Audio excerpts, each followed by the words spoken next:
आए भैया, हम सिंगर राजू विश्वकर्मा आप सभी लोगों के पैर छू के प्रणाम कर बानी। आज आप लोगों के लिए एक रितेश भैया का गाया हुआ गाना, एक छोटी सी कोशिश है। इसमें जो भी त्रुटि होगी उसके लिए क्षमा मांगता हूँ, क्षमा कर दीजिएगा।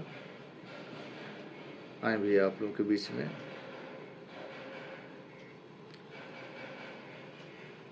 जहिया से चल गईली छोड़ के हमके, जहिया से चल गईली छोड़ के हमके, जिंदगी भइल सुनसान हो। जाए चंदा ले आव खबरिया, जाए चंदा ले आव खबरिया, कैसन बाड़ी हमर रानी हो। ए चंदा कैसन बाड़ी हमर रानी हो। कब को रवे में हमरा रहत रहनी, क्षण भर जुदाई ना सहत रहनी हो।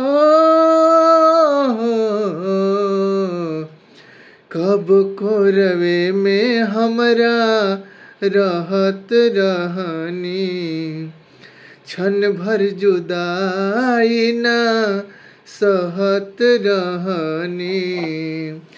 अब तो हमार बिना देखले सुरतिया, अब तो हमार बिना देखले सुरतिया, होई जाता कैसे बिहान हो।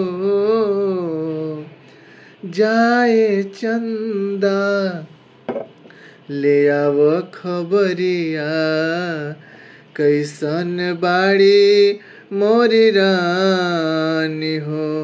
हे चंदा कैसन बाड़ी हमर रानी हो। हमरे नियन हो रोवत हुई हैं, लोरवे से कजरा के धोवत हुई हैं हो। हमरे नियन हो रोवत हुई हैं, लोरवे से कजरा के धोवत हुई है।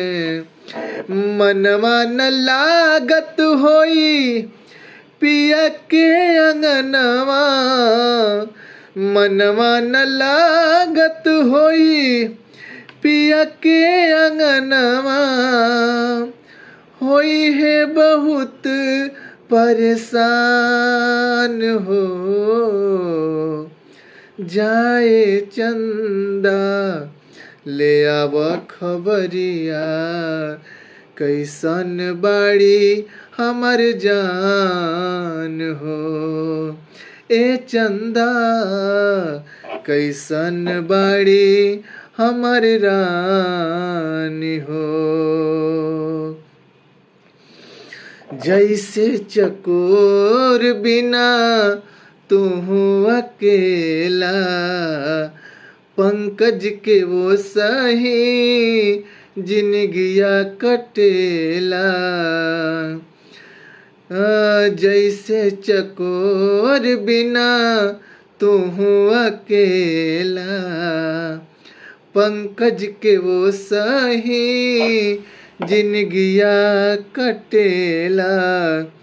कहले रितेश होई कुछ मजबूरी, कहले रितेश होई कुछ मजबूरी,